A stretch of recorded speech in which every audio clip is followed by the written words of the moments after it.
Is everyone ready to retire?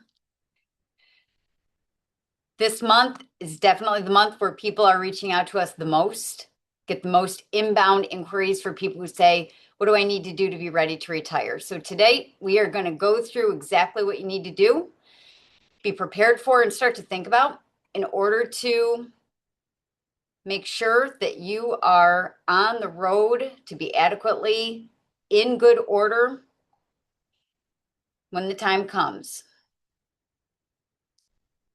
So just some important information and disclosure. Luke and I are financial advisors, but we are not tax preparers. So if you have specific tax questions, just make sure you're contacting your tax preparer CPA. And other important information. So in the corner of most slides, you're going to see a QR code.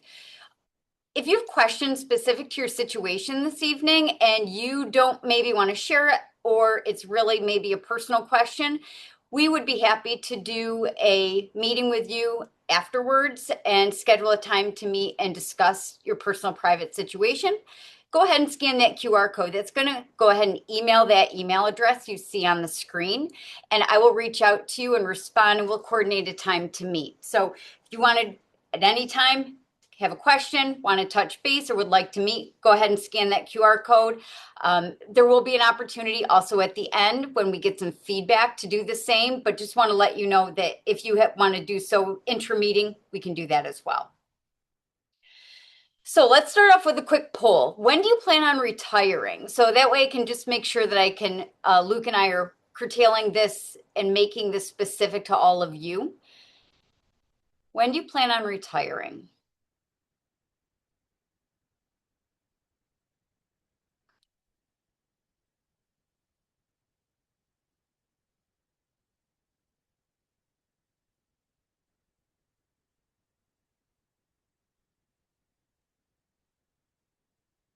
Okay, let's see.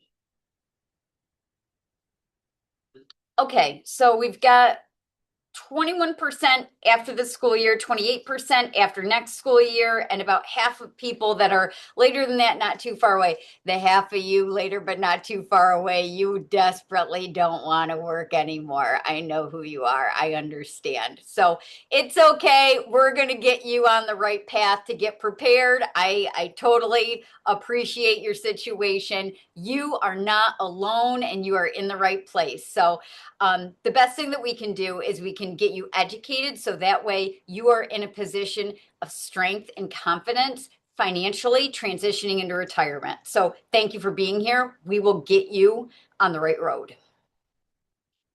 So let's go through an agenda. So the first thing we're going to talk about is just a timeline of requirements. So that way you know what to expect and when. When do you need to put in for your retirement with New York State or let your district know or certain action items? We're going to talk about budgeting. We're going to talk about how to prepare financially for cash flow. We're going to discuss healthcare, and then we're also going to talk about how to plan for the future. So one thing that we talk about, and I talk about with the people that we meet with a lot, is getting ready for the retirement mindset. As a school administrator in particular, in leadership, you have said yes. Saying yes and taking care of other people has largely been probably much of your life. And when you transition into retirement, you don't have to do that anymore. And that's a pretty big shift mentally and emotionally that you need to start to get prepared for. Luke and I met with clients of ours last night, and he's in a situation, he's talking about retirement, and he's also talking about how he struggles with downtime. And I said, not for nothing, but if you're struggling with downtime now, we're going to have to get a plan for retirement because retirement is 7 days a week of downtime. So what are you going to do with that downtime? Maybe it's spend time with your grandchildren. Maybe it's volunteer. Maybe it's work part-time, which we're going to talk a little bit about this evening. But you got to manage that accordingly. And spending money is a big part of that. Think about it. Do you spend more money during the week or on the weekend? Retirement is one big weekend. So you're probably going to spend more money because retirement is one big weekend. You got to lunch more, you hang out with your friends, and that's amazing. Like, you should do that. That's the whole point. That's why you retired. It costs more money. People think in their mind like, oh, I won't spend as much because I don't have as many school expenses. You spend the money. It's all good though. We just need to plan accordingly. So first, let's talk about your pension. Timeline wise, the first date is when you need to submit your intent to retire is in your contract. When it's specifically due and how it's due is going to be district to district specific. So per your contract and your contract negotiations is going to vary from district to district. Some districts you need to put your intent to retire in a year in advance. Others, it just needs to be 30 days. There's a very large spectrum of scenarios there based on your contract. So just be aware, the first scenario, letting your district know your intent to retire, we need to connect with your district and read your contract as far as what that says. Typically, your intent to retire is just a letter to the board just saying that you resign for the purpose of retirement. It doesn't have to be anything that's super involved. It's just as simple as that. Separately, you're going to retire with the state of New York. Those are two separate actions. Retiring with your district is one action. Retiring with the state of New York is a separate action. When you retire with the state of New York, you're going to log into your online account, either your NYSTERS account or log into your LRS, New York State Local Retirement System account, and you can apply for your retirement through those online portals. It takes about 5 to 7 minutes. In there, you'll indicate your direct deposit, you'll indicate your BCO or beneficiary continuation options. That's a critical element that I'm going to do a deep dive in next. Once you elect that, you really can never change it. You can change it up to 30 days after your date of retirement, but that's it. You can never change it at all. You also elect your tax withholding. That's a very important aspect of things too. So you have up to 90 days prior to your date of retirement to make that election. Now, hear me out. Oftentimes people say, Kelly, I want to get it done as soon as I hit my 90 days. If I retire June 30th, April 1st, I want to process that. You can, but you probably shouldn't. The reason being is the longer you wait to apply for retirement with New York, the more accurate your retirement numbers will be for your final average salary. So my advice is if you're going to retire around June 30th, I always say around Memorial Day is when you should go ahead and apply, okay? So you can do whatever you want to. The earliest you can apply for retirement through New York State is 90 days prior to your date of retirement. You cannot do it earlier than that, but you should wait ideally because the data that the district is going to send to the state will be more accurate to calculate your pension. And then, as you can see, you're going to apply for retirement. You're going to make the tax withholding, direct deposit, that beneficiary continuation option decision, and then you'll get a letter confirming those details. Like I said, you can elect to change your beneficiary continuation option 30 days after your date of retirement and then never again, regardless of circumstances. Okay, so now let's ask another question because this is going to dictate my next presentation. What is your tier? Are you 4, 5, 6, or unknown?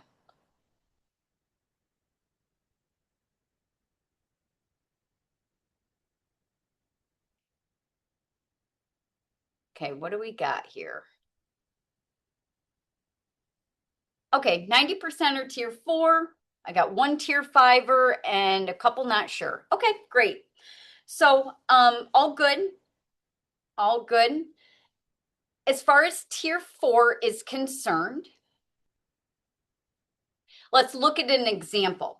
So as a tier 4 member, your full retirement age is 55 with 30 years of service. You must have the age and the time.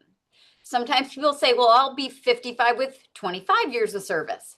Honestly, that doesn't mean a whole lot. You are not eligible to retire at that time. You need to be 55 and have 30 years of service. Or you could be 62 with at least 5 years of service, or SC, which is a service credit. 1 school year is 1 service credit.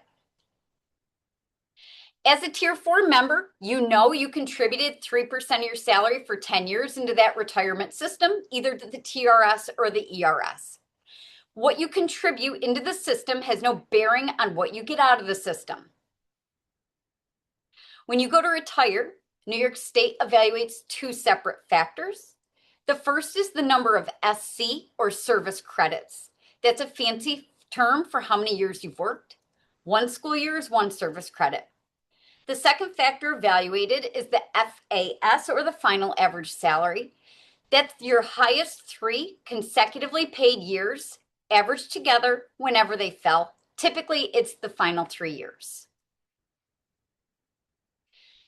For the service credits, there's a couple of breakpoints that are critical.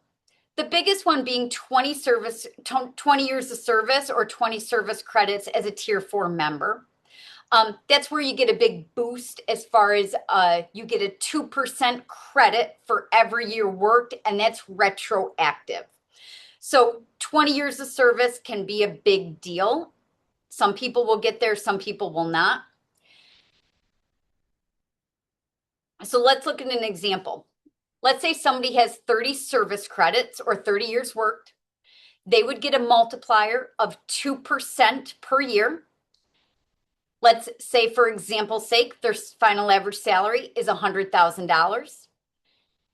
60%, 30 times 2, of $100,000 is a pension benefit of $60,000 a year, every year, guaranteed for the rest of someone's life. Now, let's think about that. 60 grand a year. If somebody lives from 55 to 85, 30 years in retirement, that's $1.8 million that the state of New York is going to pay out to you. And somebody contributed 3% of their salary for the first 10 years to the state retirement system. So reasonably, somebody contributed $12,000 to the retirement system to make $1.8 million. That's amazing. Like, nothing like that exists. So this is a really big deal, and you need to do significant planning, because this is your greatest asset in retirement. People say my house is worth like $700,000, or my retirement account has a lot of money in it. This drives the bus. You've got to be aware of how this works, how you make sure you protect it for yourself, your spouse, and understand the moving parts, because this is going to dictate your cash flow. We're not going to really talk about Tier 6 because nobody was a Tier 6 member in that poll. Now, I will tell you, people, every day of my life say, oh my God, Tier 6 is terrible. Listen, it's not as good. I get it. Tier 6 is still a good deal as compared to the other 49 states in the United States of America. I'm a corporate employee. There's no pension in my world. I would cut my arm off for a Tier 6 pension. So in the grand scheme of life, this is a great deal. It's all perspective, ladies and gentlemen. This is still a good pension. I know people act like no one's going to wake up tomorrow as a Tier 6 member. They will. It's a good deal. Let's talk about beneficiary continuation options, or a BCO. So I'm going to give you the macro of this. When you go to collect your pension, there are 11 different ways you can collect your New York State pension. One of those options is where you get the most money on a monthly or annual basis. But if you pass away, your beneficiary will get no ongoing monthly income. The other 10 options have to do with taking a reduction on your monthly or annual benefit, but you can leave all or some of that monthly or annual benefit behind to one beneficiary in the pension. You can only name one person, and that person must be a person. It cannot be a unnatural person, such as you can't name a trust or an estate. You can never change this, never, after 30 days from your date of retirement, regardless if someone passes away or different things. So once this is decided, it's pretty locked in. So let me explain how these pension benefits work. So the single life option, as you can imagine, pays out for one person's single life. So in my example, that benefit amount was $60,000 a year. So that's $5,000 a month. Every month, it pays out for one person's single life. If somebody passes away, that pension of $5,000 a month, that stops. No one continues to get that. The good thing about that is you get the most money. The bad thing about that is it doesn't continue on. The next set of options are the joint allowance options. So let's talk through that. So we've got the joint allowance full option, okay? So now someone says, I can't afford to do that, Kelly. My spouse, they don't have a pension. I need to leave some of that behind. Well, New York State lets you do that, but it's going to cost you.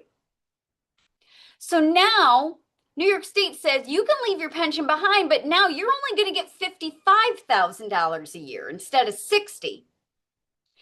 But if you pass away, your spouse is going to continue to get $55,000 a year for the rest of their life. If your spouse predeceases you, you're going to stay at the $55,000 a year. So the negative of this option is that it costs you, let's call it $5,000 a year. And over the course of 30 years, that's not an insignificant amount of money. The positive is you're going to protect your significant other spouse. The joint allowance 75%, now somebody is going to get a little more, $56,260 a year. If the pension earner passes away, their spouse gets 75% of the $56,000 a year, which is about $40,000 a year for the rest of that person's life. If the beneficiary predeceases the pension earner stays at $56,260 a year. The joint allowance half, now pension earner earns $57,453 a year. If the pension earner passes away, the beneficiary gets half of $57,000 a year. If the beneficiary predeceases the pension earner gets the $57,000 a year. The gist of this, the more you want to leave behind, the more it's going to cost you. Okay?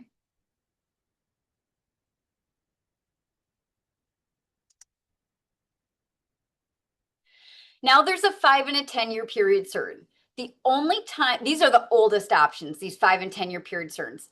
The only times these are going to come into play, honestly, if somebody is terminally ill and they are going to pass away very short term, it's a different conversation altogether.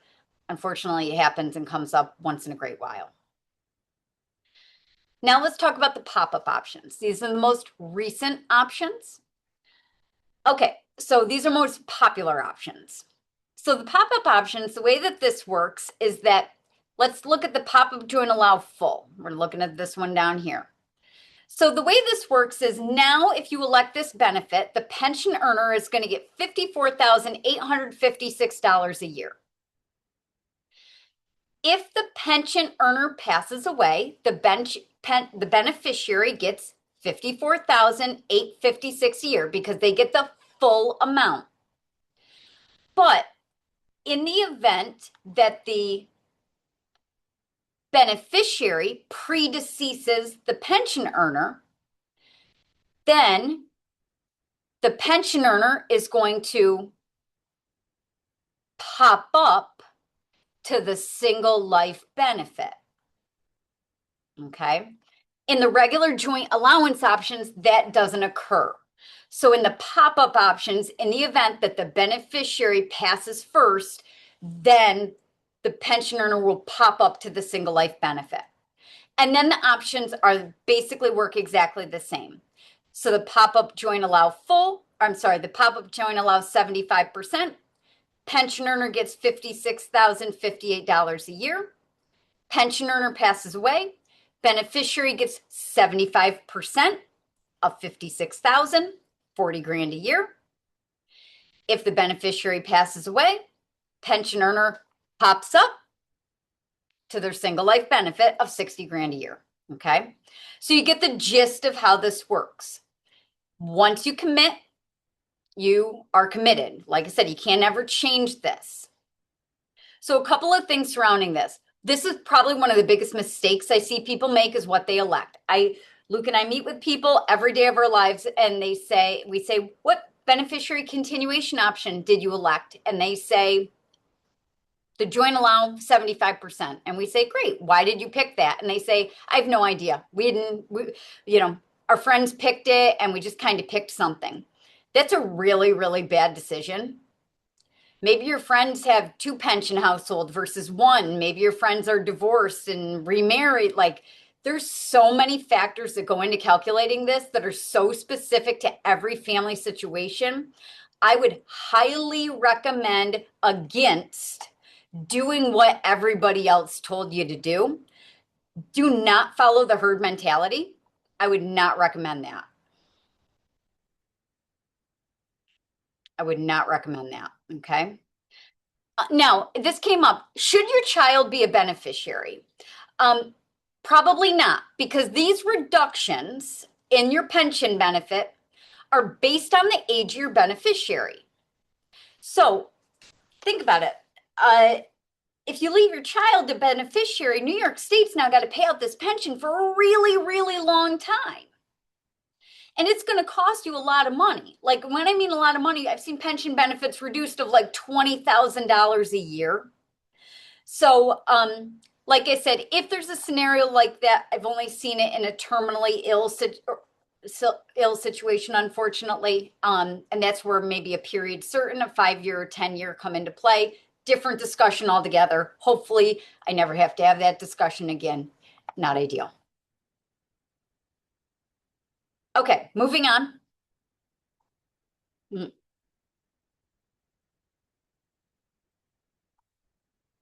Third poll. Do you have a plan? Do you know what's going to pay out?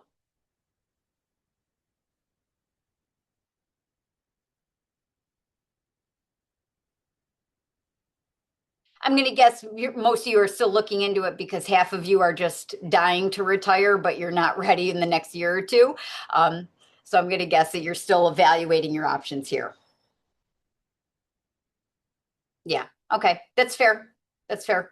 Good to know. Okay. So like I said, applying for retirement, you can do it online. You can also do a paper application. I really wouldn't do a paper application. You'll get a letter of confirmation and then you'll be good to go. Process online takes about 7 minutes. People like wait for a parade to happen when it's done. It's not all that riveting or exciting, but it's a feel-good moment. We celebrate in our own ways. Now, tax withholding, I'm going to hit on this. This is a big deal.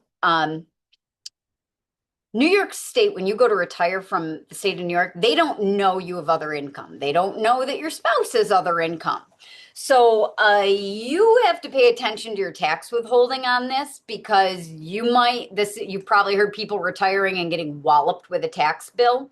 So you really got to pay attention. You can change your tax withholdings at any time. But this is something that really needs to be managed and monitored. Like I said, you should manage and monitor, work with your CPA or your tax preparer. But this is something you got to pay attention to because sometimes people have a tax situation because they don't, or they work part-time and they don't have enough withheld. Okay, moving on. Luke's gonna take care of Social Security. Thanks, Kelly. Social Security. Just kind of start with Social Security. One thing that is really important to note is it's quite a bit more complex than the pension. I mean, even the formula to calculating Social Security, instead of being based on your highest 3 years, is based on your highest 35 years. And there's a lot of one-off questions with Social Security and a lot of misinformation. So if you have a question that's really unique or just not sure about, better off in a one-off setting just because there's a lot of nuances to Social Security. And like I said, there's a lot of misinformation. First, starting around when somebody is eligible to collect Social Security. With Social Security, there's something called the full retirement age.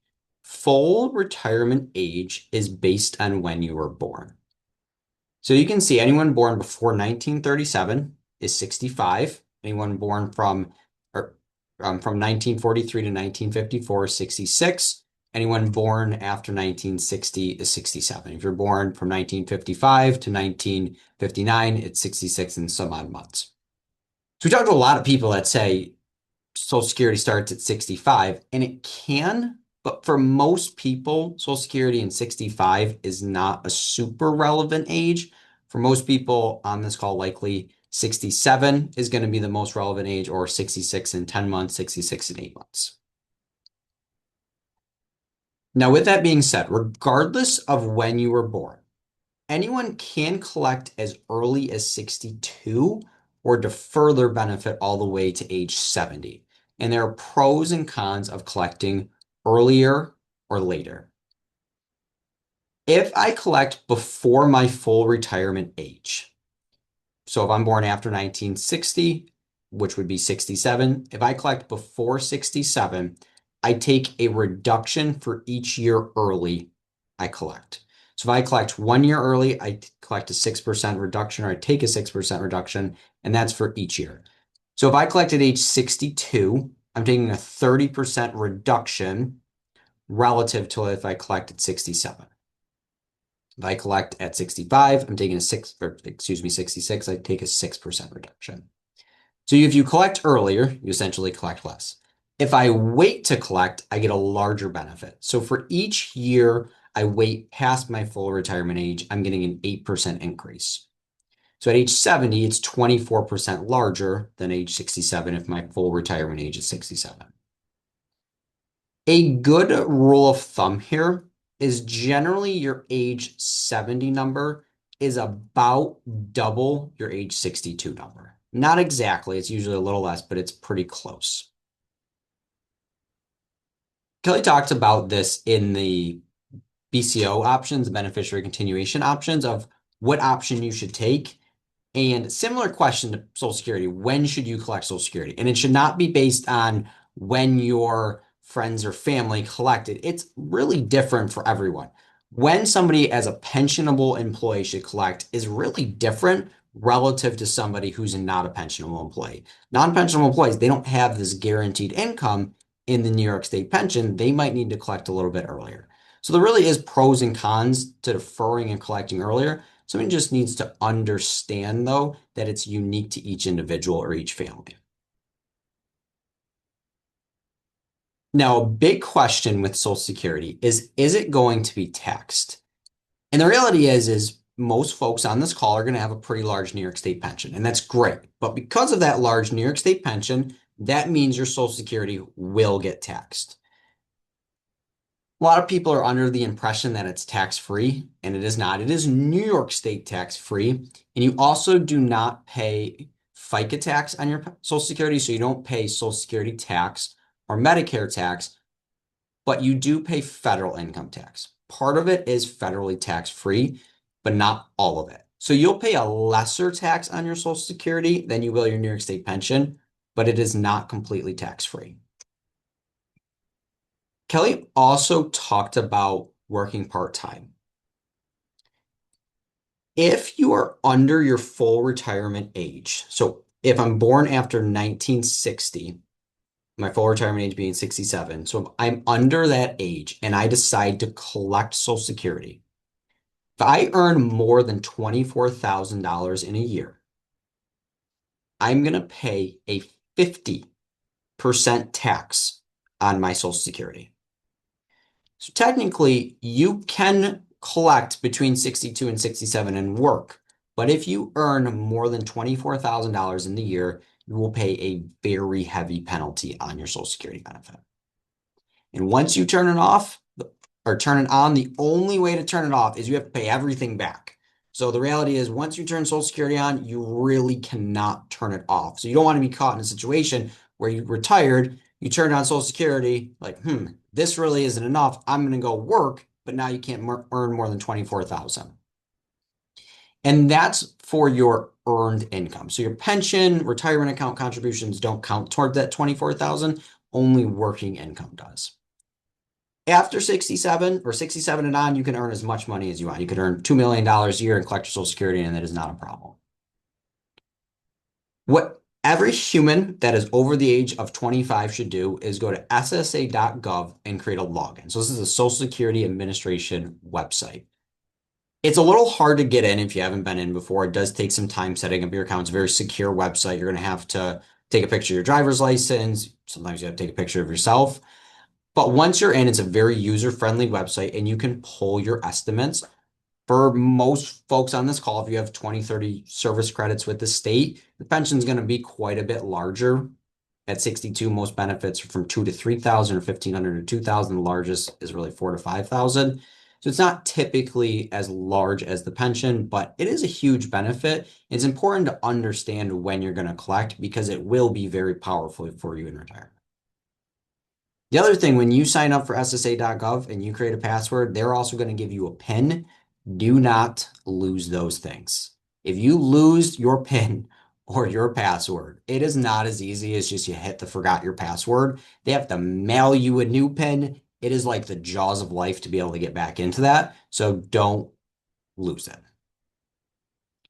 So with that, a poll. Do you have a plan for your Social Security benefit?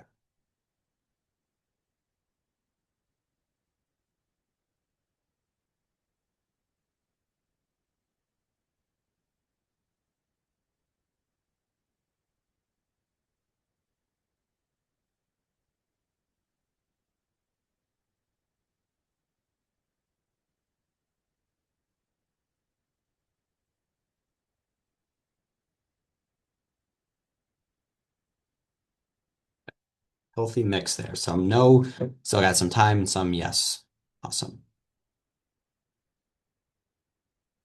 Going into supplemental retirement accounts and also talk a little bit about budgeting in this portion.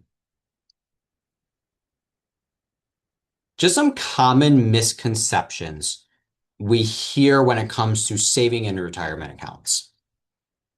My pension is enough.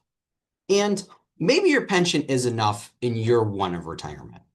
But the pension really doesn't adjust for inflation. Very, very small. So maybe it's enough today, but is it going to be enough in 5 years, 10 years, 20 years down the road? And like, could you imagine working and not getting a raise for 20 years? That's basically what's going to happen with your pension. You probably wouldn't be too happy with no raise for 20 years. We save into my spouse's retirement account. And that's great. You should do that. In New York State, you get some very real tax benefits in retirement for both parties saving into their own retirement accounts. It's too late in the game. One thing I'm yet to run into, SAANYS members, non-SAANYS members, just a person that said to me, Kelly, Luke, I just saved too much money for retirement. We are yet to run into that person. So whether you've never saved, you saved a little bit, you got 1 year left, 5 years left, and you save $1,000, $5,000, $10,000, $50,000, it's not going to go to waste. You'll find reasons to use it. And maybe it doesn't provide a normal monthly stream of income. However, and maybe it's a travel account, maybe it's an emergency reserve. It won't go to waste, I promise you. I'm never going to retire. And whether you think that because you just don't see yourself not working or you just don't think you're going to be able to afford to retire, more than a quarter of all retirements are not chosen. People are just not healthy enough to work anymore. So what are you going to do if you just can't work? And then I can't afford to save. You should feel your retirement savings. You're supposed to feel it a little bit. Now, not necessarily that you're eating cat food because you're saving so much for retirement, But you are going to feel your retirement savings a little bit, and a little bit can go a very long way for you in the future. Maybe there's other areas in someone's budget we can look at and help them figure out, okay, we can cut out here to save a little bit for retirement.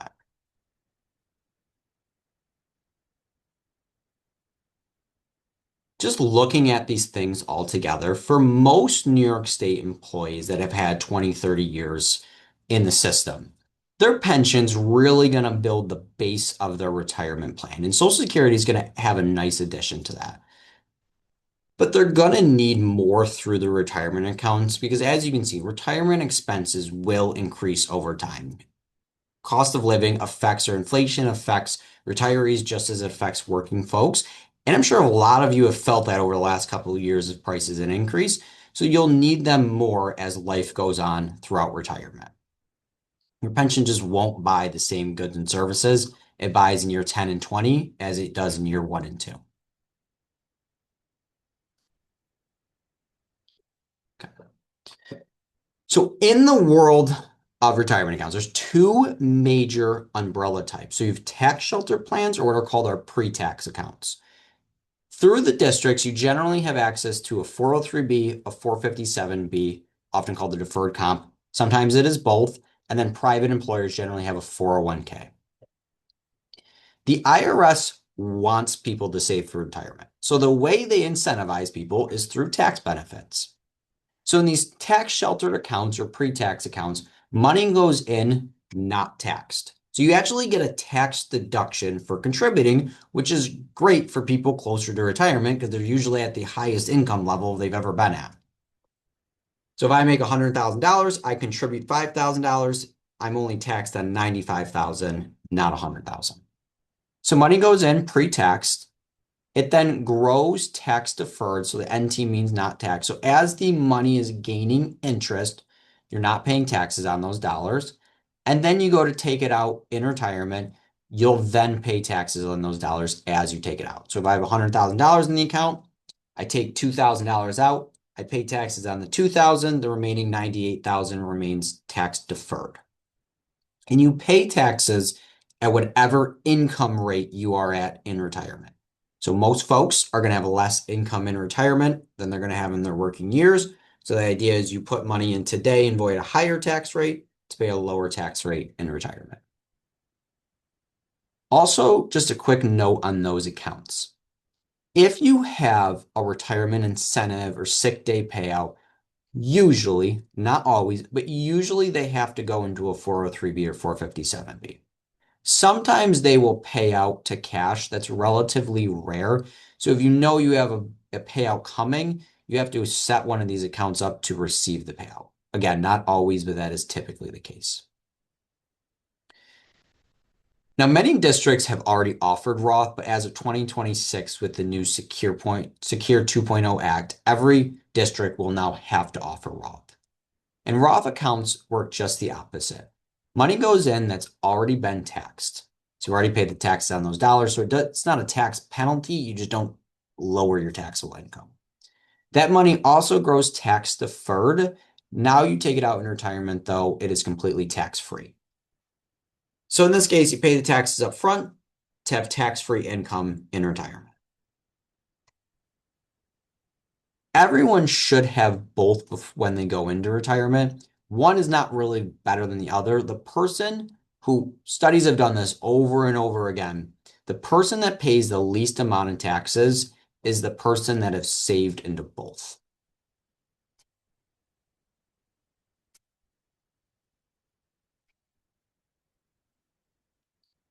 Talking a little bit about investments within retirement accounts. So whether it's a IRA, 403B, 401k, or 457B, there's three major asset classes that you can invest in within a retirement account.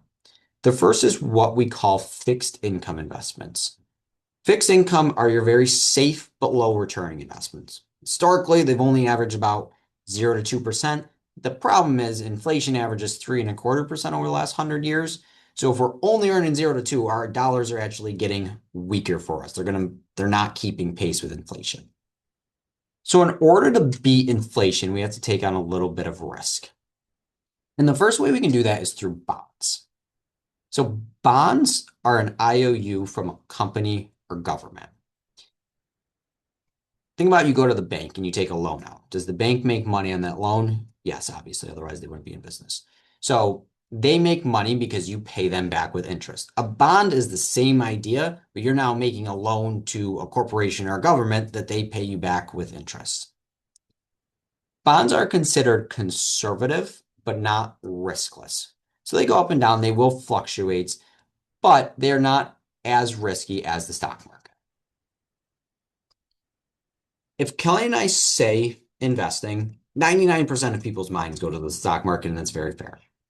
Stocks go up and down every single Monday through Friday. They're the riskiest asset somebody can have in their retirement accounts. But because they're taking on the most amount of risk, they're generally going to see the greatest amount of return, averaging 7 to 12% historically speaking. What's important here is everyone should have a mixture of all three of these, depending on two factors, their goals and their tolerance for risk. So somebody that's maybe a little bit more aggressive, they're going to be mostly in the stock market, 80, 90+%. Somebody that's more moderate to conservative, there might be 50%, 60% in the stock market, 40, 50% in the bonds and fixed income market. A very common mistake we see here. People often get really nervous that they're going to be too aggressive in their retirement accounts for too long. And the reality is, very few people make that mistake. People tend to get way too conservative way too quickly. That is way larger of a risk for retirees than it is being aggressive for too long. If I'm 100% in the stock market, statistically speaking, I'm more likely to make it in retirement than if I'm 30 to 40% in the stock market. The other thing what we find folks do is they base their risk tolerance on when they're going to retire, not when they're going to use the money. I might retire at 55, but maybe I do have a pension, I'm working a part-time job, and I'm not really going to need the money until I'm 62, 65, whatever it might be, but I've invested it like I'm going to spend all the money at 55. It's really got to be based on when you use the money, not when you're retiring.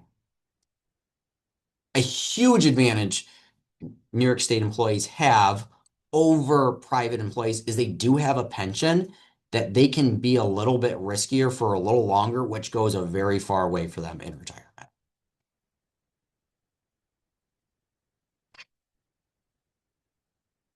Next steps when it comes to supplemental retirement accounts, working with a professional that can help you with these different things. Every district has a provider list, a list of people or companies that offer their 403(b) or 457(b). They will help you determine, should I use Roth or should I use pre-tax? What contribution amount and what risk tolerance should I be? Having an organized plan and strategy behind these things.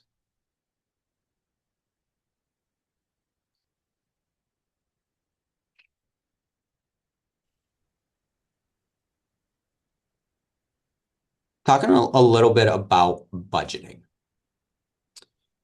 When going into retirement, a trap you do not want to fall into is miscalculating what you actually live on. Literally every day, people come to Kelly and I and say, my number one goal is to live comfortably in retirement.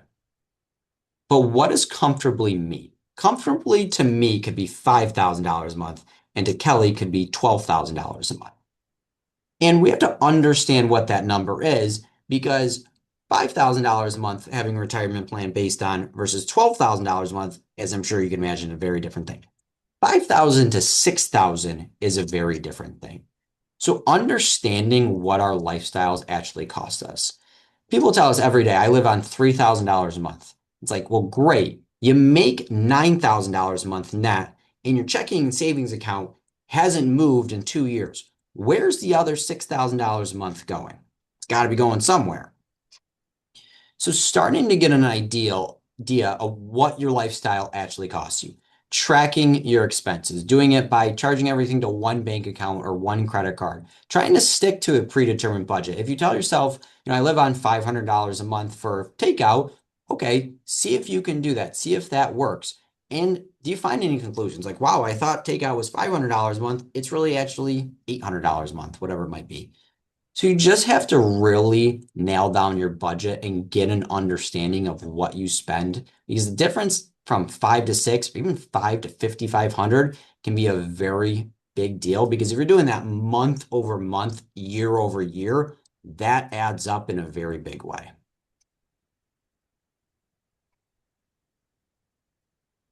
So a poll question, how confident do you feel with what you're currently doing to prepare for retirement?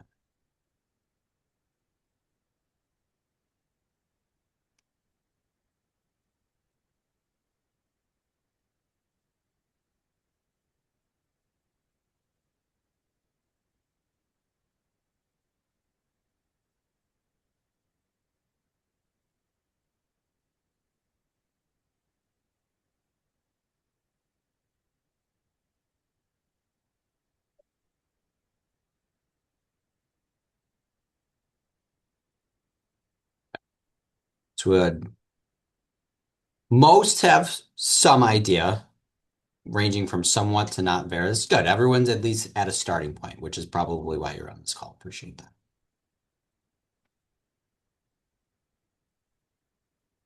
Mm. This is probably everyone's favorite topic, healthcare and retirement. I'm sure for many of you, this is probably the most stressful topic. An important note here when it comes to healthcare in retirement. Healthcare in retirement is not New York State wide. It's not even district to district specific. We could be in the same union and the same district and have very different healthcare benefits. If you were hired 10 years before me, you might experience, or I might experience a cutoff that you don't experience. You have to go through your specific contract to understand your healthcare benefits in retirement. Do not just talk to somebody. If you're talking to your friend that retired 3 years ago, they might have hit a cutoff that you did not hit. And what you don't want is they don't pay for healthcare in retirement, but you're past the cutoff, and all of a sudden you're stuck with a $200 bill a month that you didn't know was coming. It is very person to person specific. You have to go through your contract. Kelly and I read those contracts every single day. We can help you with that.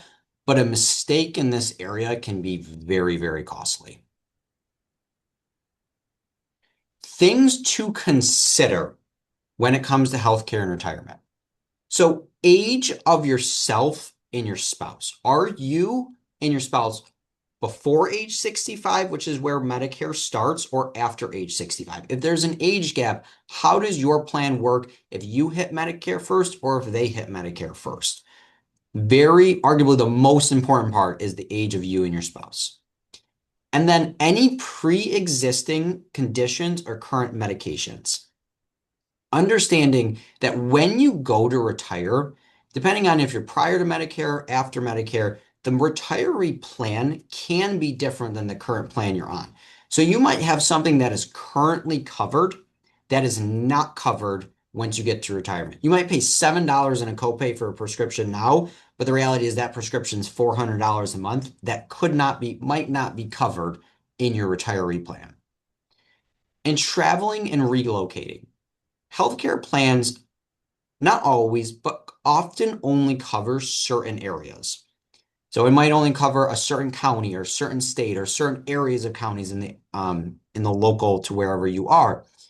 And what you don't want to happen is you're covered for X, Y, and Z thing here in New York, and you're traveling to Florida and you have to get an ambulance, and the nearest hospital's 50 miles away, and all of a sudden you got a $15,000 bill in the mail because your health insurance plan didn't cover outside your local county area. So these are things you have to understand because medical expenses are not cheap. There's pretty much nothing that's cheap in that world. And if something's not covered, all of a sudden you can get a really large bill that you weren't anticipating. This is an area you have to know what you have and what you don't have.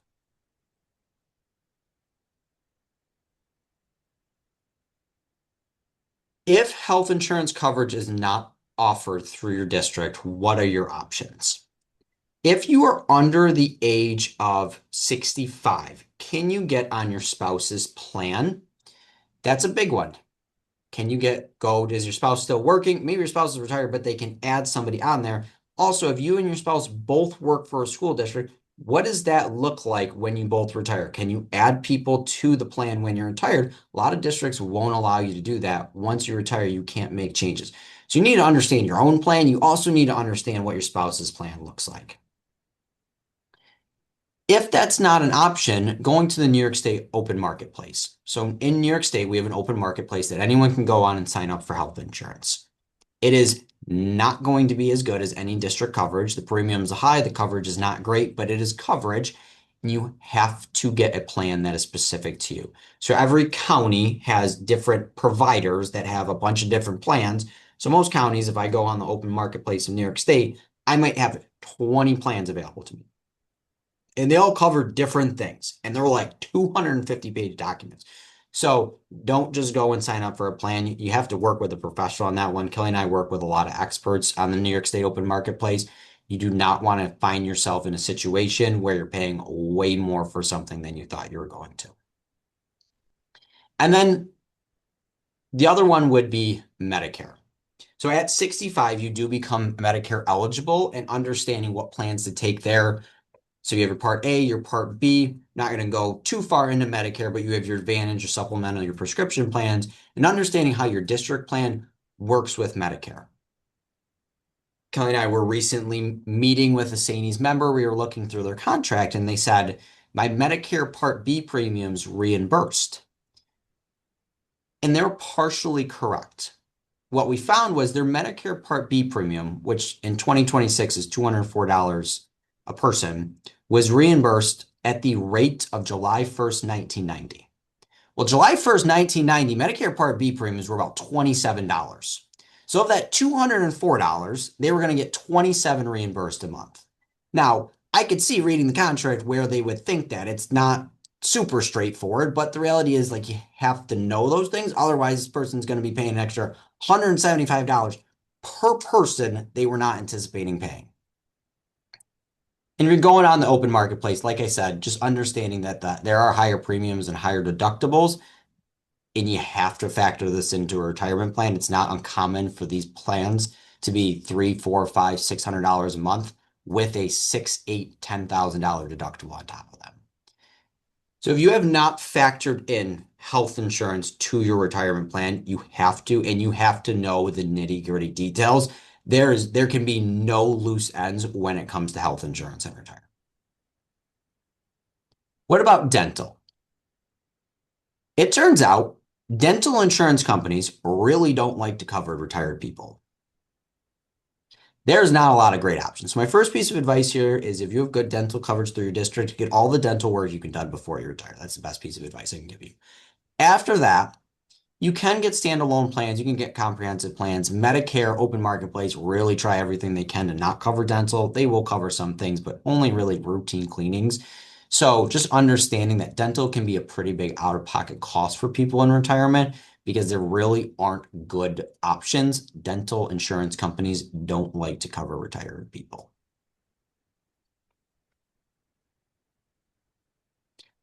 How confident do you feel with the transition in retirement regarding health insurance?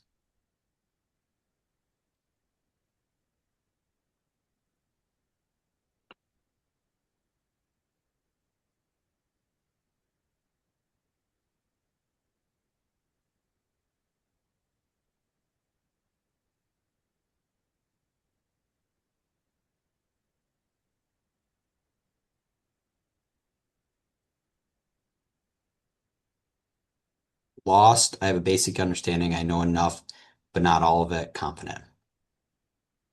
Applaud you that voted confident.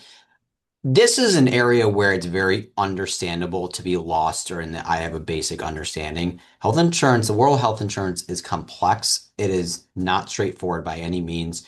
Just making sure when you go into retirement, you're in that confident category. Okay, so now let's pivot and talk about how do you put all these pieces together? Because we covered a lot. There was a lot of data in there, a lot of meat in there. So you need a plan, and you need a plan that's unique and specific to your situation. So this is an example of a plan and what a plan looks like. And this is an aggregator of data. That includes cash flow, pensions, if you look at the top left corner, Social Security options, retirement accounts in the bottom left corner, debt. In the middle, it's got checking, savings, home value. So this is someone's picture. This is what they have. How well funded are they in a base scenario? And then based on recommendations, what do they need to change or adjust in order to close the gap? The best thing you can do is plan. Ideally, it's 5 to 7 years, and do a plan that far out from retirement, because you still have time to make effective change, right? You can make some really small adjustments and put yourself in a really, really good place for retirement. You want to be confident in the retirement transition. You only retire once. You have one shot to get this right, not two. You got one chance, and you got one chance to live your best life. I would be sure you still have the opportunity to do that in just having a good plan to go forward and to execute. And you got to identify the life you want. Like I said, like Luke said, every day people tell us, I want to live comfortable, but comfortable has a big spectrum to it. But you don't want to live less of a life, like, oh, I want to retire and do less stuff. No, you want to retire and do more. And being a pension earner, you have the opportunity to do that with good planning. Not every state you get pension and Social Security. State of Massachusetts, you only get a pension. You don't get Social Security. You get both. You have the best possible situation, but you got to have a plan for it. So this is an example of what that plan looks like. What do you want on the left-hand side? Your living expenses. What does travel look like? What is medical going to cost? And then what do you have that's going to offset that? And how well funded are you? And what do you need to do differently to close the gap? So with that poll, do you have a clear understanding of how your accounts, retirement account, Social Security, pension, are all going to work together?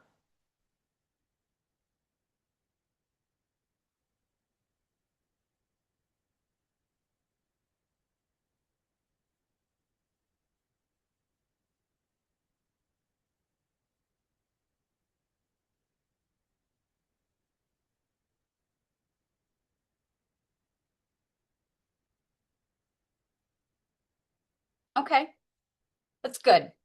And that's not uncommon. Usually people say, I know the pieces, but putting the pieces together is what I need help with. That is the most common thing that Luke and I see, is that people can kind of get 75% of the way there on their own. Hope is not a strategy. I hope I've planned for retirement. I hope things are in a good place. I hope we've planned well. And so in summary, make sure you are aware of your deadlines. Make sure you pick the ideal pension payout and you've planned for that. Be prepared with a budget and make adjustments. Feel confident in your transition. Like I said, hope is not a strategy. You get one shot to retire. Do it once right. I'm going to talk about some pitfalls that Luke and I see and mistakes that we see people make transitioning into retirement here in a moment.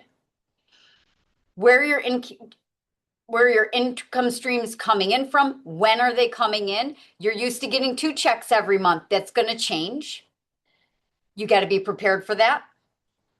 And then if and when you need help, you got to ask for it. Your life is going to change financially. It's going to change for the better. Good things are going to happen. It's going to change for the worst. You got to be prepared either way. Okay, so with that, we're going to handle some Q&A. And then I'm also going to ask you for some feedback. So go ahead and get out your phones and scan that QR code.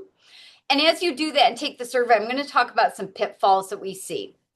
One of the biggest pitfalls that Luke and I see, and I'm going to tell you, the software backs this up, and this reality backs this up. So we use financial planning software. We subscribe to it. It's significant. It's expensive. It works. It creates a roadmap that really happens in good ways and bad ways. And in real life, what translates? Without question, like Luke said, one of the biggest mistakes we see people make is when they become too conservative too early on in retirement. If you retire at 55, like he said, you've got a 40-year time horizon. You got to make that money work for you. That's a long time. And being that you've got all this guaranteed income in retirement, you can afford to take on more risk for longer, right?